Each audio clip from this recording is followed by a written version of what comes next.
हम लोग जो है सब करना पड़ता है। वहाँ मतलब कनेक्ट हो जाएगी। जैसे हमारी जरूरत पड़ गई तो क्या भीड़ भाड़ दिखा देंगे।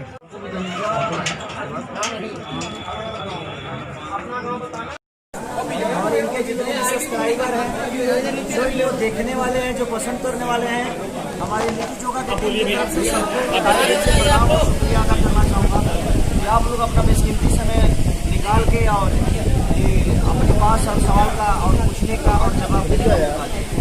ये यहाँ पर फिल्म बनाने का मुख्य कारण क्या था? देखिए, मुख्य कारण है, अब हम इस जगह को जानते थे, इतिहास में पढ़े हैं, रामायण के ग्रंथों में हमने इनको पढ़ा है, बट इस जगह से मिलने की हमारी भी इच्छा थी। इस मिट्टी को छूने का हमारा भी हृदय में सरकार था, इस मिट्टी को छूना, क्योंकि ये ऐतिहासिक धरती है, ये मर्यादा पुरुषोत्तम श्री राम से जुड़ी हुई है, महाभारत काल में जुड़ी हुई है, तुलसीदास से जुड़ी हुई है। मैंने बहुत सारे इस मिट्टी की क्या कथा कहूँ मैं, क्योंकि पूरी दुनिया जानती है। तो हमें हमारा सौभाग्य है जो बुंदेलखंड में आकर और हम अपने सिनेमा को पूरा कर रहे हैं। और हमारे प्रदीप सिंह, पदम भैया, काजल जी, पराग पाटिल और इस बुंदेलखंड के जितने भी जनता है, बड़ा हमें प्यार दे रही है, बड़ा सम्मान दे रही है और बड़े सलीनता के साथ ये लोग देख भी रहे हैं। और हमें जो सम्मान मिलना चाहिए वो सम्मान भी मिल रहा है, एक बेटे की तरह प्यार मिल रहा है हमें यहाँ। तो कहीं ना कहीं बुंदेलखंड की धरती रामायण से जुड़ी हुई है, तो उसका चर्चा क्या कर सकता हूँ मैं, क्योंकि ये तो खुद ही एक इतिहास है और हम लोग इस इतिहास के बच्चे हैं।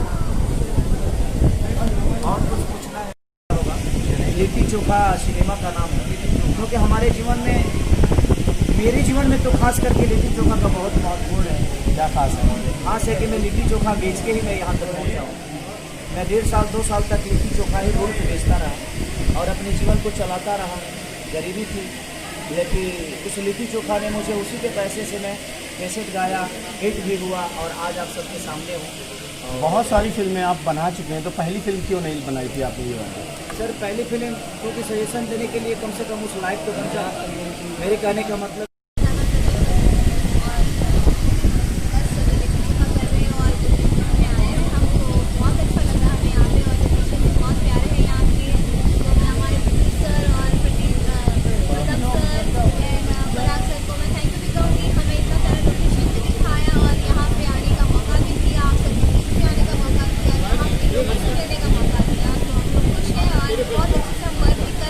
कब से शुरू किया और कहाँ से ये प्रेरणा मिली आपको? आप इधर आ जाओ। ये फिल्म करने की? नहीं, मुझे नहीं है, मुझे रोकना है। आप इधर आ जाओ भैया। मेरे पापा मम्मा की बहुत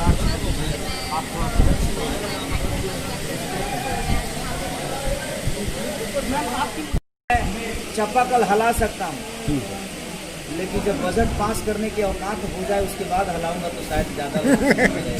अभी और कौन कौन सी फिल्में बनाने का वो है यहाँ पे बुंदेलखंड? देखिए, अभी तो हमने शुरुआत से अगर कॉपरेशन मिला और सरकार की ज़्यादा करके हमें कॉपरेशन भी मिल रही है। और पदम भैया का बड़ा योगदान है, हमारे प्रदीप जी हैं उनका भी बड़ा योगदान है। और पदम भैया से जुड़े हुए जितने भी लोग हैं, जितने भी बच्चे हैं, बड़े कुशल पूर्वक से हमें वो सम्मान भी मिल रहा है। हर जगह जहाँ भी हम जा रहे हैं तो ये कोई हमें कुछ अभद्र बातें कोई नहीं बोल रहा है, सब लोग हाथ उठा के सम्मान कर रहे हैं और आशीर्वाद भी दे रहे हैं। और कहाँ कहाँ यहाँ पे बुंदेलखंड के बांधा में कहाँ कहाँ शूटिंग होनी है, कितने दिन का प्रोग्राम? नहीं पीछे की पहली बार आप आए हैं तो हमको कहाँ पता चलेगा। तो आप वहीं होती है, हमारे लिए धरती हमारे माँ से कम नहीं है, तो हम यहाँ से जाएंगे भी तो एक सम्मानजनक मान मर्यादा प्रतिष्ठा लेकर ही जाएंगे। और कहीं ना कहीं बुंदेलखंड हमारे लिए नया ज़रूर है, बट पुराना नहीं। इसलिए क्योंकि यहाँ आने के बाद महसूस हुआ कि आज भी हमें जो घर मिला, हम जहाँ शूट कर रहे हैं, वहाँ की सलीनता, वहाँ के लोगों का कोऑपरेशन और जो लोकेशन हमें मिल रहे हैं वो कहीं ना कहीं लुप्त होते जा रहे हैं। और सरकार का भी ज़्यादा विशेष इस पर ध्यान है बुंदेलखंड पे। और मुझे लगता है कि अब मैं हमेशा आता रहूँगा बुंदेलखंड अपने सिनेमा को लेके। और यहाँ के लोगों का अगर प्यार ऐसे ही मिलता रहा तो मैं ही नहीं, मुझे लगता है भोजपुरी, हिंदी, गुजराती, मराठी हर वो आदमी आकर और यहाँ के लोगों का प्यार पा के जाए। ये गांव के मुखिया का सपोर्ट नहीं होगा तो उस गांव में कुछ सकी नहीं संभव कहाँ है। उस गांव में तो एक तिरपाल तक नहीं डाल सकते, सिनेमा शूट करने की बात वाला है। तो आप इस यूपी का मुखिया जो हमारे माननीय योगी आदित्यनाथ जी हैं, कहीं ना कहीं उनका बहुत सपोर्ट है और उनका प्यार ही है जो हम लोग यहाँ आकर काम भी कर रहे हैं। और कहीं भी सपोर्ट हमें मिलेगा तो हम जाना चाहेंगे, क्योंकि कहीं ना कहीं हैं एक कलाकार गुलाब के फूल की तरह होता है, हमें छूइए मत, बस दूर से देखते रहिए और मजा नहीं। सॉरी, गर्मी सिर्फ मेरे लिए थोड़ी है। अगर